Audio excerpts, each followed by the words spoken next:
After the whistle starts at Veterans Memorial Field, where Tyrone's quarterback Eli Woomer finds his running back Caleb Whitby, who dances past Penn Cambria's defense, where he is ultimately brought down to the ground by Panthers defensive back Blake Lilly. Let's take a look at that play again, but this time in slow motion. Golden Eagle Whitby pulls the pass and makes it look easy on his way down the field, strutting and stepping through Penn Cambria's defense. Hello and welcome to After the Whistle. As the weather outside gets colder, the football season heats up. We'll show you the best games from around District 6 and Center County. I'm Brooke Casey. And I'm Messiah Mitchell. We'll also take a look at Penn State football as they prepare for Northwestern. After the Whistle starts now.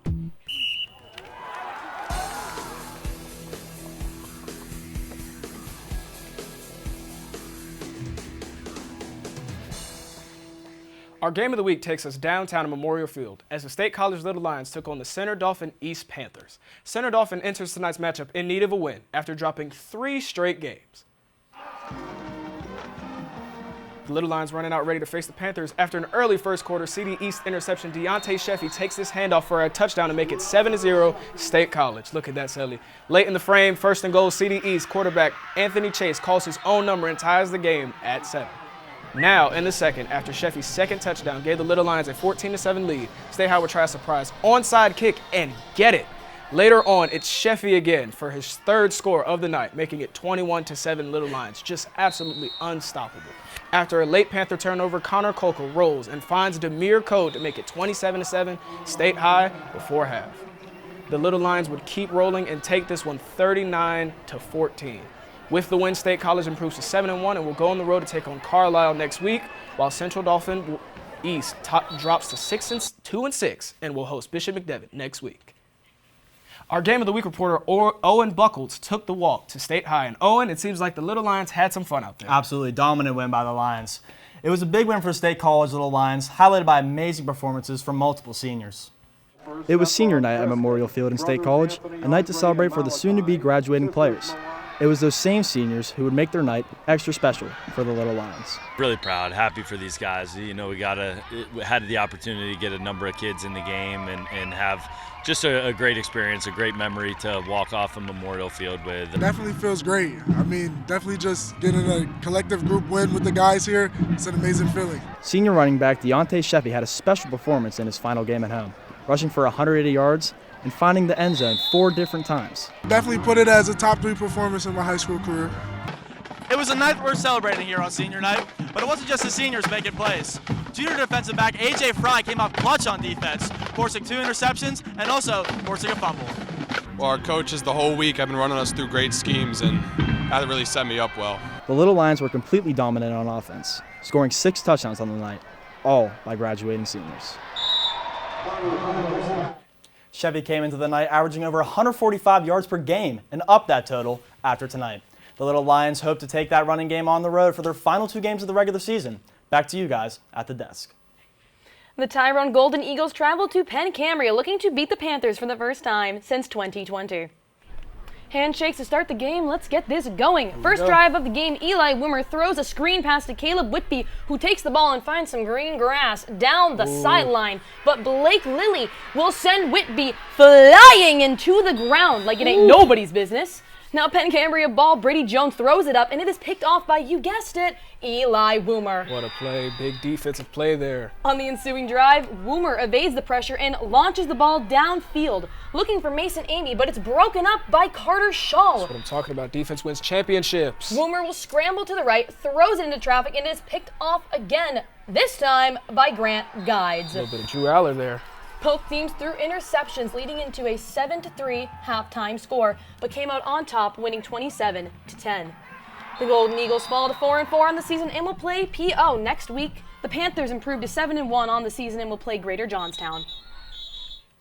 It was homecoming night at Mansion Park, and the Altoona Mountain Lions welcomed the Chambersburg Trojans out of District 3. While the Mountain Lions have had a tough battle in the Mid-Penn Commonwealth so far, they've had success against Chambersburg, winning the last 5 matchups. Altoona students were dressed to impress for their meeting with the Trojans.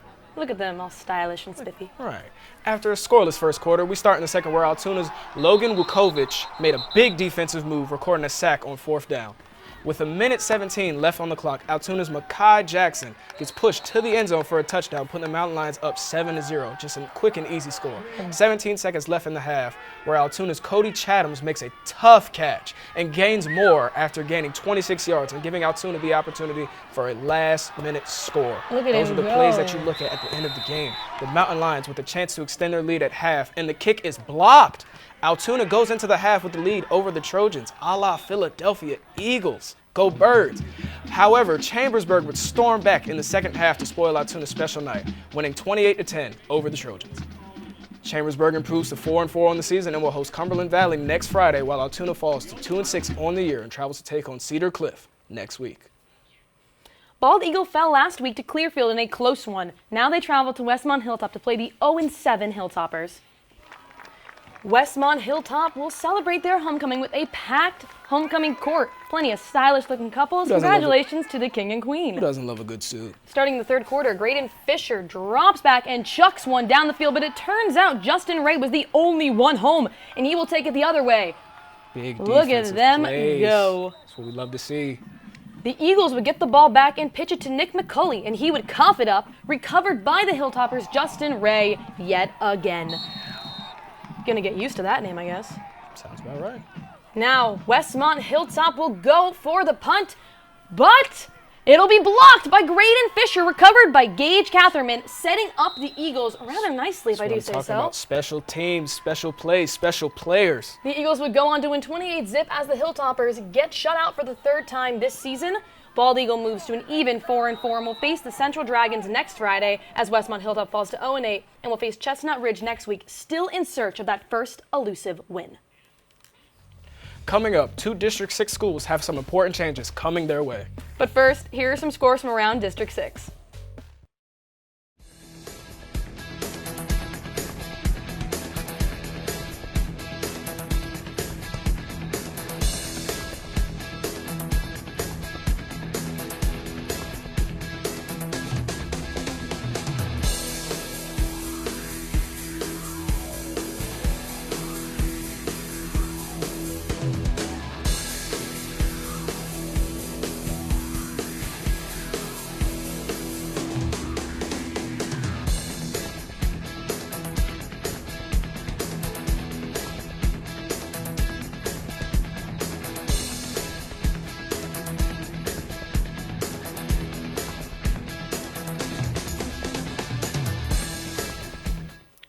Welcome back.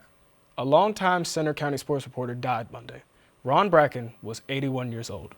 Bracken was born in Port Matilda and graduated from Bald Eagle Area School District before attending Penn State for 2 years. He worked at the Center Daily Times from 1967 to 2008 as a sports reporter, editor, and columnist. And he was a founding member of the Center County Sports Hall of Fame. Bishop Carroll Catholic High School has voted to dissolve the McCort Carroll football co-op at the end of the 2025 season.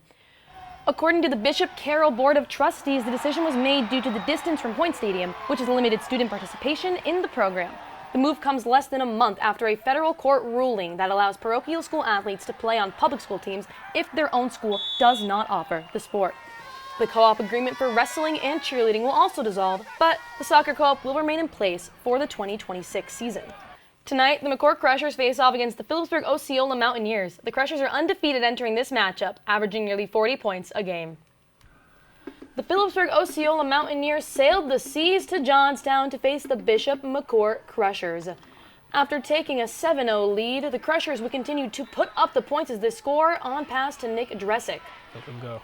Philipsburg-Osceola's defense would continue to fail as Bishop McCort's Josh Spontak would run 69 yards to put them up 21-zip at the end of the first quarter. He's gone.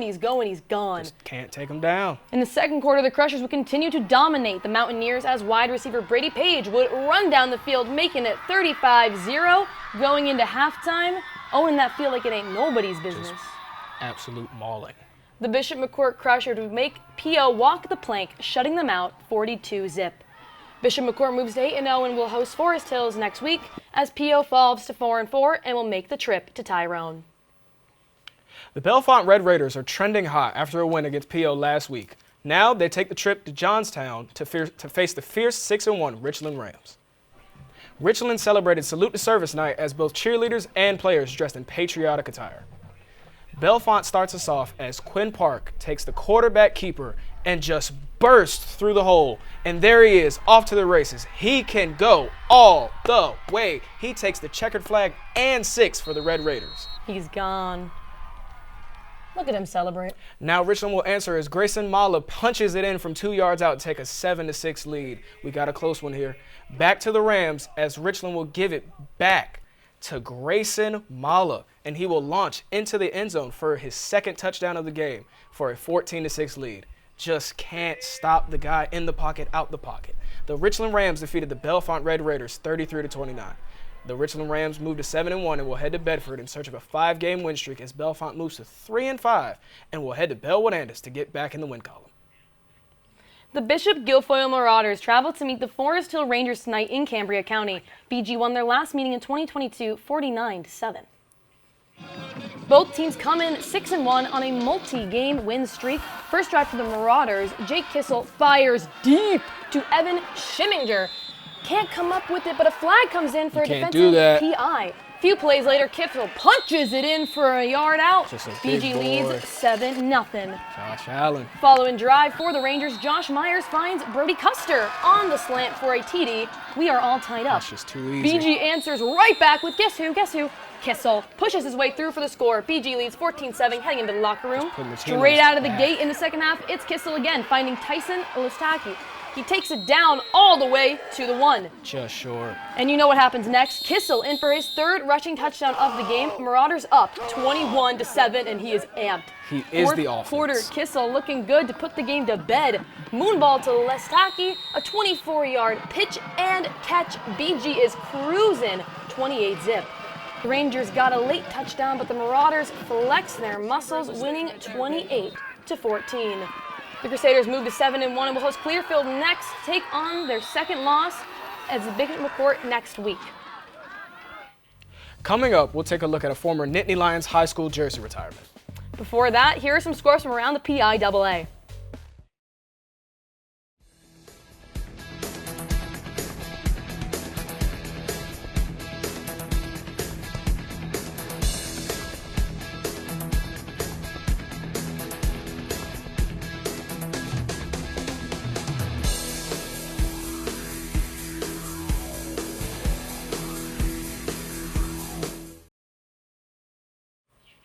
Welcome back to After the Whistle. Coming up, we'll take a look at Penn State football as they prepare to take on the Northwestern Wildcats this weekend.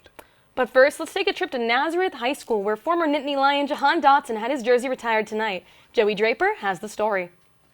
Thanks, Brooke. Tonight, the Nazareth community packed the stands to get a glimpse at 2018 graduate and current Philadelphia Eagle wide receiver Jahan Dotson. Super Bowl champion Jahan Dotson became the first player in Nazareth High School history to have their jersey retired. Dotson was 15 when he got handed the number 5 jersey, and to see it retired means the world to him and his family. Not really. And that was kind of the pretty cool thing is, it was something that I just picked. My freshman year, I was 15, so I kind of got to keep the 5 a little bit. But when I had the chance to pick my number, I knew that 5 was just a special number for me. Athletic Director Ray Ramella knew retiring Dotson's number was the right thing to do. Yeah, I mean, it was really an easy decision for me watching him and all the special things he did here. We always knew he was going to go on to do great things, but once he hit the levels he did at Penn State and then became a first-round draft pick and obviously winning a Super Bowl with the Eagles, all that stuff is great, but he's always stayed extremely close to our community.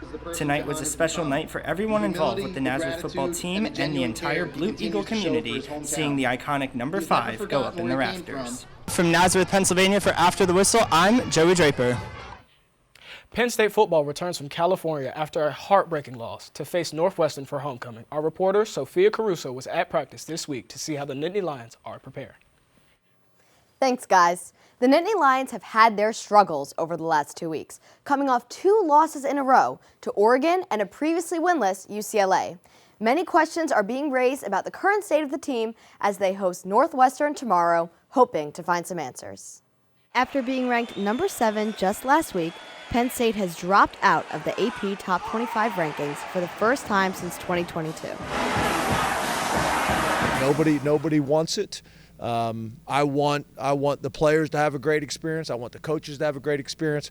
I want the fans to feel good and be excited. And I know that we impact their mood for the week and the year. So I get it.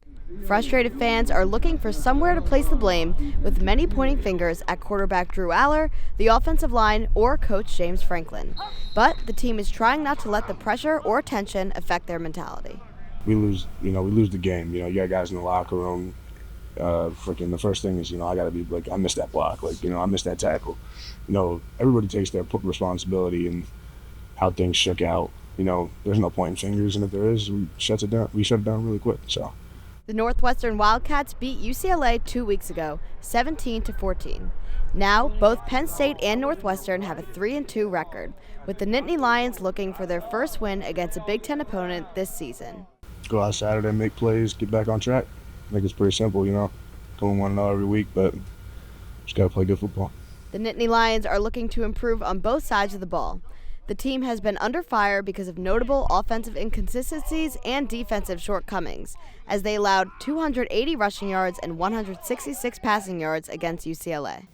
Yeah, no, it's all of us, right? It starts with me, and that's important that everybody understands that, and I understand that very, very clearly.